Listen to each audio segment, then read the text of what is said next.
vemos aqui repercutindo as ações comerciais impostas pelos Estados Unidos, a China, ao México, né?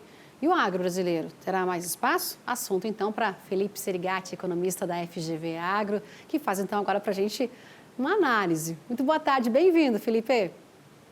Boa tarde, Simone. Tudo bom com vocês? Tudo jóia por aqui, bem-vindo.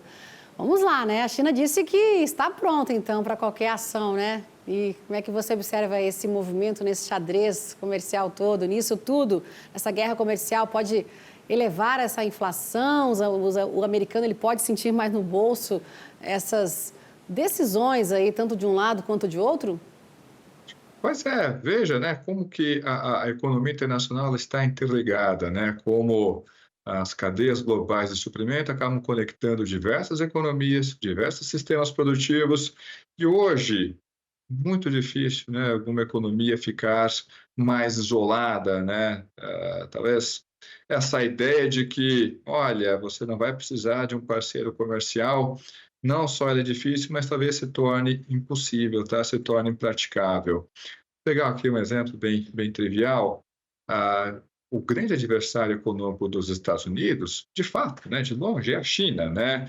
Não é o Canadá, não é o México, na verdade, eles são parceiros comerciais. E a própria postura do Trump é diferente, né? Quando está, vamos dizer assim, querendo esse atrito com parceiros, do que quando está criando atritos com efetivamente o seu adversário econômico.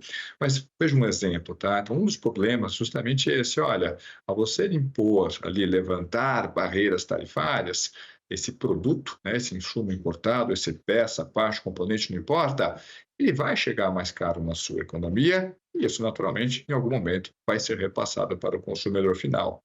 Tentando antecipar esse movimento, compradores do Walmart, aquela grande rede varejista dos Estados Unidos, têm pedido para os seus fornecedores, e aí vem um ponto mais curioso, fornecedores chineses, para que forneça esses produtos, né, com um desconto maior, por exemplo, de 10%, para compensar ao menos em parte as barreiras comerciais, né.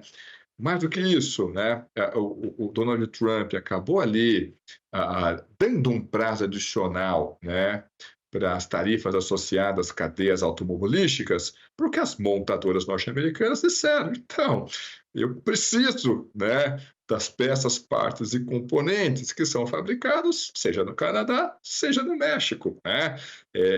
Da forma como tem sido conduzido, você está inviabilizando a nossa produção, tá. Então aí você vai ter um produto não simplesmente que chega mais caro para o consumidor, mas num volume ofertado menor. A própria produção tem sentido os efeitos de toda essa turbulência, né.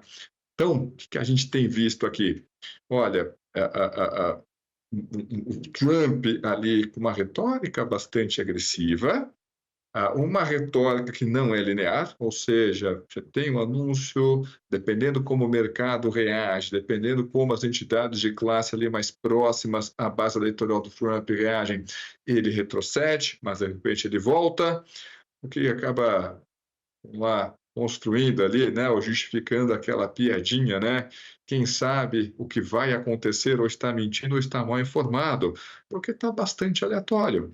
Por exemplo, a gente até pode aqui conversar a respeito do impactos disso para o agro brasileiro, não os efeitos indiretos, né? A gente pode conversar sobre isso mais adiante, mas os efeitos diretos, né? E aí, a retórica, de repente, que o governo brasileiro tem feito, tem tem ali, né, promovido ali, né, fez com que os Estados Unidos vejam, né, o Brasil com maior atenção, e de repente, nesse momento, a melhor estratégia fosse quem não é visto, não é lembrado, estratégia que os próprios democratas têm feito lá nos Estados Unidos, cada um está quietinho ali esperando, não, né, toda essa turbulência, isso vai bater na economia, isso vai prejudicar o próprio governo Trump, a gente só tem que ficar quietinho aqui para a gente não virar alvo. Mas vamos lá, olhando aqui para o agro brasileiro, quem está mais no alvo é justamente o etanol brasileiro, né? De fato, principalmente quando a gente pega a demanda por etanol brasileiro na região Nordeste, a nossa produção por lá, não é tão competitiva quanto a produção de etanol aqui na região Centro-Sul, e aí foi necessário, né, você subir essas barreiras tarifárias para o etanol dos Estados Unidos. Então, os Estados Unidos que têm conquistado os mercados, por exemplo, o Japão, por exemplo, na Índia. De qualquer forma, né, uma das grande, talvez, ali, produto que possa ser alvo dos Estados Unidos é justamente o etanol. De novo, ninguém tem qualquer garantia nisso, quem tem alguma garantia ou está mentindo ou está mal informado. Mas, até o momento, o produto que mais entrou no radar parece que é justamente o etanol. E aí tem uma coisa curiosa que a gente tem que deixar claro aqui para todo mundo. Se, por um lado, é verdade isso que o Trump colocou, olha, Brasil, você coloca barreiras tarifárias mais altas para os produtos americanos entrarem no Brasil do que os Estados Unidos coloca para os produtos brasileiros entrarem na economia norte-americana. E é verdade. Só que faltou um detalhe importante, são as cotas, né? Então, mesmo que a barreira tarifária não seja tão alta, que a gente consegue colocar no produto brasileiro, por exemplo, açúcar, no mercado norte-americano, é uma quantidade bastante limitada. Eu vi numa entrevista muito importante, justamente o que? República Dominicana tem uma cota para exportar açúcar para os Estados Unidos maior que o próprio Brasil, que é o grande produtor de açúcar do planeta, grande produtor e exportador de açúcar do planeta. Então, como efeitos diretos, parece que no momento, quem está mais ali no radar é o etanol, mas dizer com segurança que alguém sabe para onde é que essa história vai terminar, quais são os próximos movimentos nesse tabuleiro, eu sinceramente acho essa afirmação muito arriscada.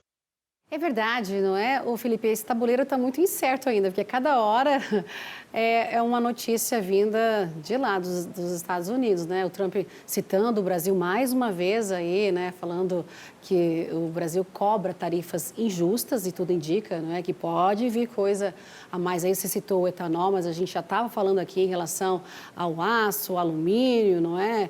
E nisso tudo a gente vai só avaliando. Você botou uma máxima interessante, quem não é visto não é lembrado, mas o Brasil, nas eleições americanas, ele mostrou o seu posicionamento, não é? E parece que o Trump anotou, e se não anotou, alguém falou para ele alguma coisa aí, né? Olha, o Brasil não me queria aqui, né?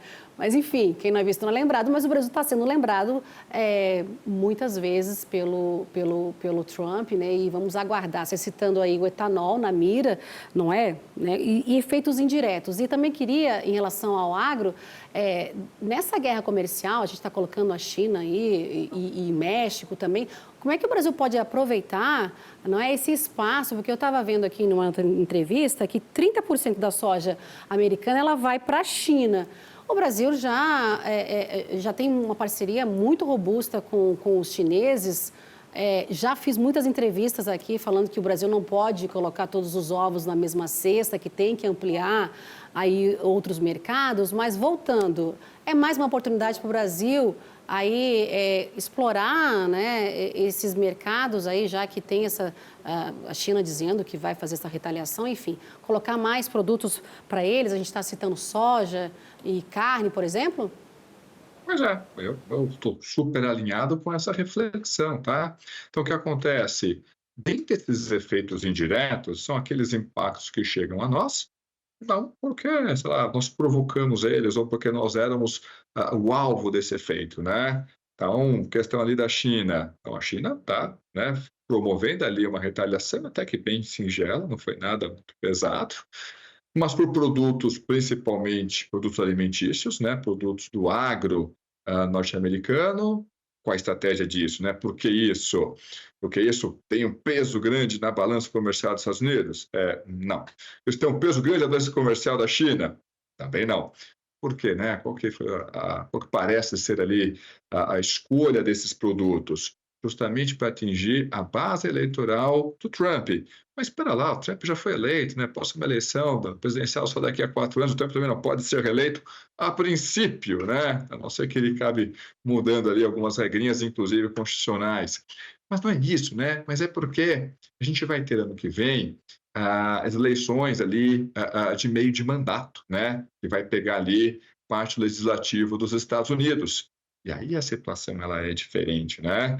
Os republicanos podem perder a maioria, por exemplo, no Senado, dependendo de como se dar essa eleição, né? E o Trump tendo ali a oposição, os democratas dominando, por exemplo, o Senado, a presidência dele fica mais complicada. Então, o objetivo do China é justamente isso, é tentar apertar justamente onde dói, ou seja, onde determinados grupos de interesse conseguem exercer pressão sobre o Trump, ou pelo menos sobre o Partido dos Republicanos. E aí tem ali justamente os produtores agropecuários dos Estados Unidos.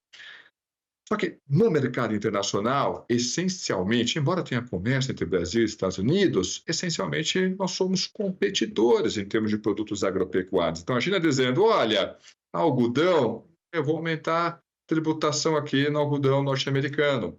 Um dos possíveis fornecedores alternativos de algodão para a China é justamente o Brasil. Naturalmente, isso vale também para diversas proteínas, embora eu acho que na proteína a situação é um pouco diferente. Como os Estados Unidos têm problema de gripe aviária, provavelmente, com retaliação comercial ou não, a demanda pelo frango brasileiro tende a aumentar, mesmo que seja uma demanda temporária por um problema pontual nos Estados Unidos, problema também que tem acontecido ali na União Europeia. De qualquer forma, tem esses possíveis efeitos indiretos? Tem. Pode surgir novos mercados para o Brasil? Pode. Isso, por um lado, pode trazer ali, né, voltar àquele problema da gente ter nossa pauta, nossos destinos de exportação muito concentrados? Sim, mas veja que isso não foi uma escolha do Brasil. Você tem lá uma oportunidade que está se abrindo, não faz o menor sentido a gente não aproveitar essa oportunidade, mesmo que ela seja temporária. Mas ainda assim, Simone, não dá para garantir. Ninguém pode descartar a seguinte possibilidade: do Trump estar endurecendo esse discurso, a China também, mas cada lado fazendo isso apenas para aumentar seu poder de barganha numa mesa de negociação. E, de repente, nessa mesa de negociação, o resultado final será a China dizendo: olha, ok, eu libero aqui investimento das empresas americanas aqui na China e eu aumento a minha aquisição, a minha compra de produtos agropecuários de vocês. Em troca, vocês me liberam A, B e C. Ninguém pode descartar esse cenário. Pessoalmente, eu acho que esse seja o cenário base? Eu acho que não, porque, de novo, enquanto Canadá, México, União Europeia, até mesmo o Brasil, nós somos parceiros comerciais. Quem é o grande rival dos Estados Unidos, em termos econômicos, em termos geopolíticos, é justamente a China. E esse é um assunto que une republicanos e democratas nos Estados Unidos. Estão todos ali de olho dizendo: olha, a China está crescendo, a China está projetando poder, está tentando ocupar um espaço que é nosso. Não faz muito sentido a gente estabelecer um acordo comercial justamente com o nosso principal adversário. Mas ninguém pode garantir que e seja isso que vai acontecer lá na frente, né? O terreno está bastante incerto e as peças, a forma como elas estão se movendo nesse tabuleiro, está bem diferente do que a gente estava habituado a enxergar em períodos passados. Tá certo, e a gente aqui do Agro segue acompanhando esse jogo nesse tabuleiro aí, não é, Felipe? Muito obrigada pela análise aqui com a gente na semana, viu? Uma excelente quinta para você e até semana que vem. Muito obrigado, gente. Um grande abraço a todos e até a próxima semana. Tchau, tchau. Tchau, tchau e até lá.